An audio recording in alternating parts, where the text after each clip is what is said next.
Are white people under attack? Well, I got a lot to say about that. All right, good people here to laugh, learn, think, and act. Let's go. All right. Let's play this clip. People are rejecting it, but there's the converse of that. The dying establishment, like when a woman tries to leave a man that's beating her, they're going to try to break our jaw in the parking lot. We're trying to get in the car. They're trying to keep us from escaping. And so we're at that point. We're trying to get the station wagon with the kids. We're trying to pile them in, and the drunk mean is right there, punching us in the face. But at the end, we're getting out of Dodge. We're leaving Egypt. We're going on to the promised land here, and it's going to take that archetype of the promised land. Face. 40 years or whatever out in the wilderness, but at least we're not going to be slaves anymore. So we're in that process of emancipation right now. Yeah. They're pissed. They're freaking out because they want control. Any fulfilled person is out fishing or hunting or hanging with family like you and I are. There's a beautiful sunset. We're having a great dinner, playing with our dogs, our cats, our kids. These people are not fulfilled. They don't have that. If you study globalists, they are the most empty. You look at Soros or Alexander Soros, I mean, they have nothing. So they're projecting their hatred, just like a Hitler or a Stalin or a Lenin, on us. We've got to realize they are mentally ill, they're sick, they're cancer, they're malfunctioning. We don't hate them. We just politically cut them out and separate them from the rest of society. Somebody please make a shirt with all Tucker Carlson's interview faces. And we're at that point right now of the surgery. America and the world's going under the knife, and let's hope and pray that it's successful surgery. Because if it's not, World War III. It's just amazing that they tried to cancel you. And what you just said, even if people don't agree with whatever, it's so much more interesting and smart than anything ever uttered on CNN or MSNBC. And I worked at those channels, so I know for a fact. So I just think. Well, they just want to be called out. You know that. You know better than I do. We're just real people. There's no teleprompters. Other than like I have a few notes, you have a few notes of stuff you wrote yourself. Andy, those are my notes. No, but it's different when you. It's different when you write the teleprompter. Just like I have in my office, I have a teleprompter sometimes too. When I have time, I'll write what I want to say, my talking points. But it's your words. It's my words. Yeah. But it's CNN and Fox News and other places, they're loading it for you. The difference is we write our own notes here. So what's the experience, not to get sidetracked, but it was so interesting what you said about your commitment to just telling the truth in your personal life and your professional life. What's the effect on you once you decide, I'm going to really try not to lie at all ever? Your brain is all our brains are a powerful electrochemical computer. Yeah. And so it's like AI. When they corrupt AI and give it some woke agenda, it doesn't work right. It messes up. You see the Gemini thing with Google, and then it messes the whole thing up. They wanted a little bit of erase the white people, not totally erase them. So it backfired. Now Google's down $70 billion in market cap, huge scandal, because it's so ridiculous. Exactly. So from my own research and studying mainline literature and scientific research on it, but I've already experienced it. So I did the research. I went out and found that what I'd already experienced was real. When you tell your brain to lie or to not be honest, you're really lying to yourself. And then you start using all this brain capacity to figure out the lie and to then try to project things to cover up the lie. When you get into I'm at a neurotic level telling the truth. People, I go on the air and talk bad about myself and bad things I did. People say, why is he doing that? Because the more I do it, the more my brain cleans out, and now it's just laser focused, and now I know things much clearer. And so it's like removing computer viruses. And so when you get to the point of just not lying, I mean, I used to tell lies every day. Leftists tell lies continually. The thing is, you go to the other extreme, all you do is tell lies. So when you start moving away from lies, you get to the point where, well, I told one lie this week, and that was terrible, because it's robbing from you, not just people you're lying to. So I've gotten to the point of almost zero lying. And it's super empowering. And again, it's cleaning out your computer to where your brain can then operate, not worrying about telling lies. It can just say what's accurate. That's amazing. I strongly sense that what you just said is the key to everything. To tell the truth, period, no matter what. It is, and that means something. And that part is funny alone on truth telling when it comes to my community of black people, because we were meant to, I think we were almost born to a certain level of, tell the truth, but then also in the culture of what you need to lie. Because, when your parents grow up, they told you need to, don't lie. You need to tell me the truth, what happened. But in the culture of black people, you better not snitch. You better not say nothing. And that was never really a Caucasian culture. That's been black culture. Hey. I don't care if you saw him shoot. You don't see if you got somebody beat up and shot right now. You don't say nothing. So we have been taught to Snitches get stitches. Yeah. And what is that basically saying? Don't tell it. Lie. Snitches get stitches. Isn't that lie? Exactly. The line say No, they no, keep no. your mouth shut. Or no, so no, I ain't seen nothing. This didn't happen. Nothing happened. I think that's just truth. But truth is the only thing that ever really weighs things out and balances things out. Is true. And I think when it comes to anti-white media campaigns, I think they do that is because they need to make this thing to where it brings white people down, and then it brings black people up, and that's not bringing black people up is great.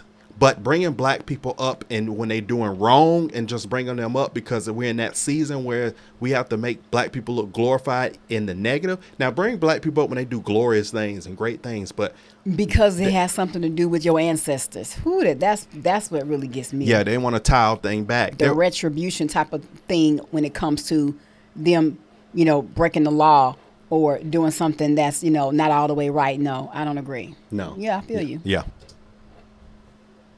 Sometimes it's painful because I don't want to hurt people's feelings, but at the end of the day, we just got to say this. We got to say it. So, back to the behavior, the impulses, the motives of the people running things. Obviously, they're incompetent. That's demonstrable. But they're also kind of monomaniacal. Like, they're very focused on certain hatreds.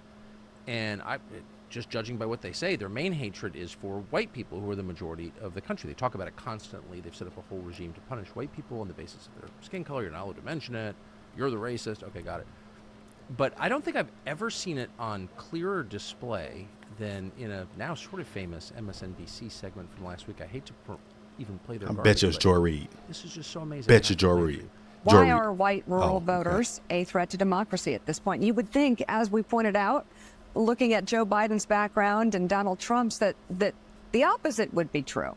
I mean, we lay out the fourfold interconnected threat that white rural voters pose to the country. First of all, and we show 30 polls and national studies to demonstrate this. So we provide the receipts in Chapter 6.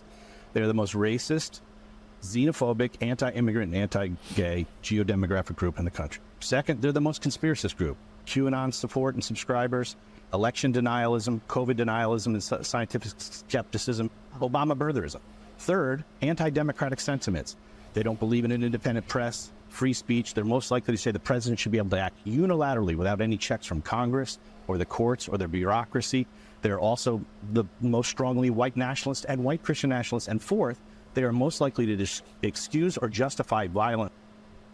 So there's so many things that are interesting about what those two pigs are saying on television. And the most interesting to me is that white rural voters are, of course, the weakest people in America. When rural people, period, are the rural people, strongest. period. That's exactly right, regardless of race.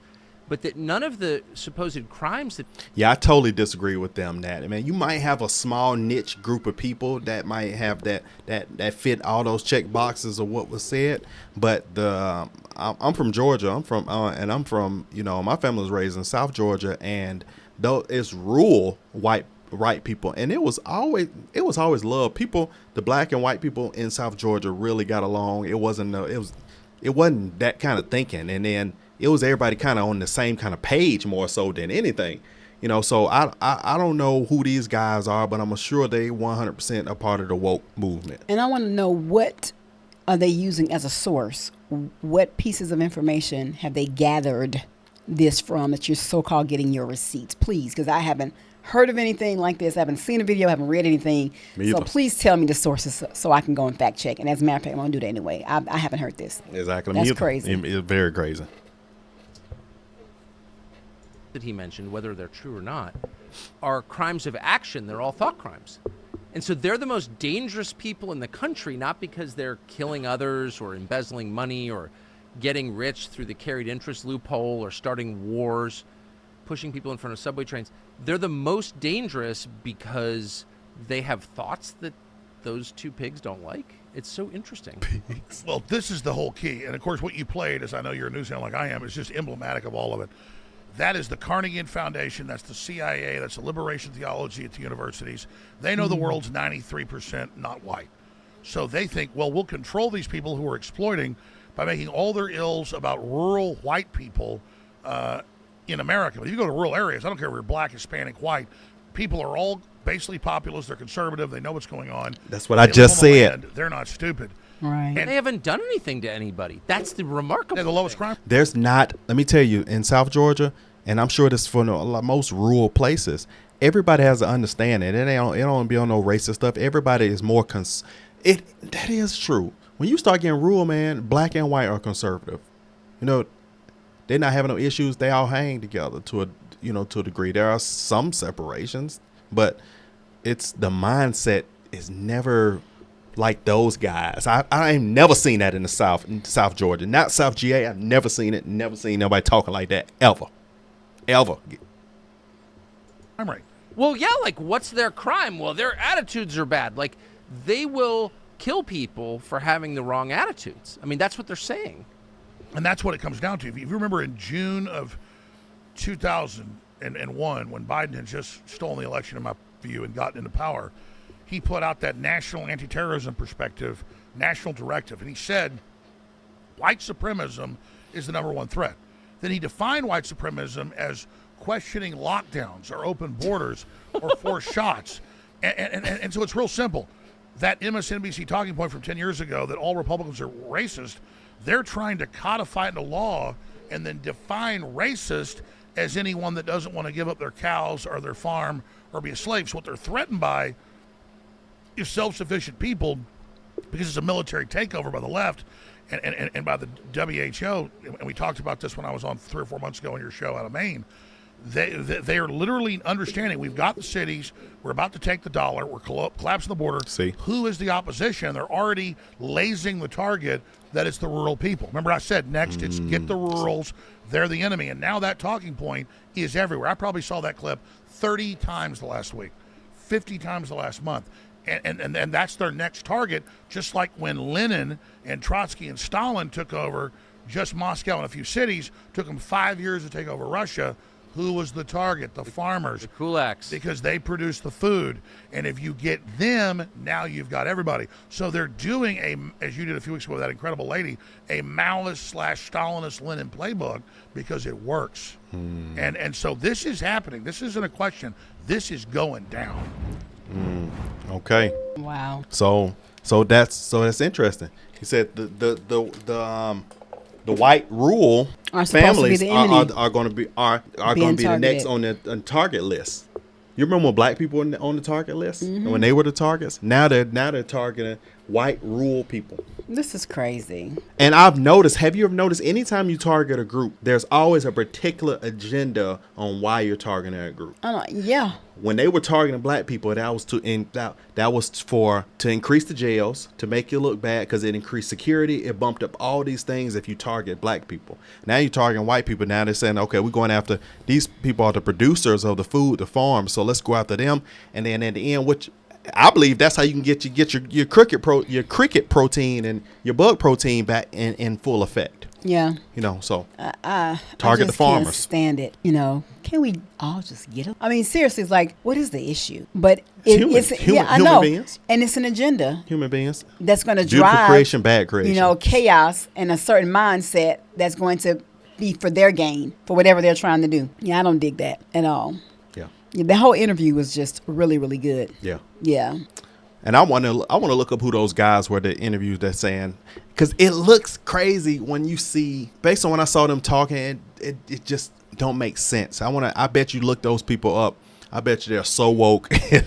You'd be like, okay, I know why they're saying that. And then all the terminology that they were using to describe them, this, all the names I hadn't even heard of, so this, they're so that. I'm like, what are all these adjectives? I mean, come on. The next thing, please. The black conservative is the worst form of animal. No, it's but I don't like how when someone wants to, or a group or a particular, organization wants to drive the mindset, of a people or of people, then they put out this bull crap and falsity, and then people start actually believing it. That's what I don't like. Yeah, I don't Instead like of that. really digging deeper to do your homework and find out what this really is and who is the one that's driving this foolery versus just sitting there reading and accepting and agreeing with it.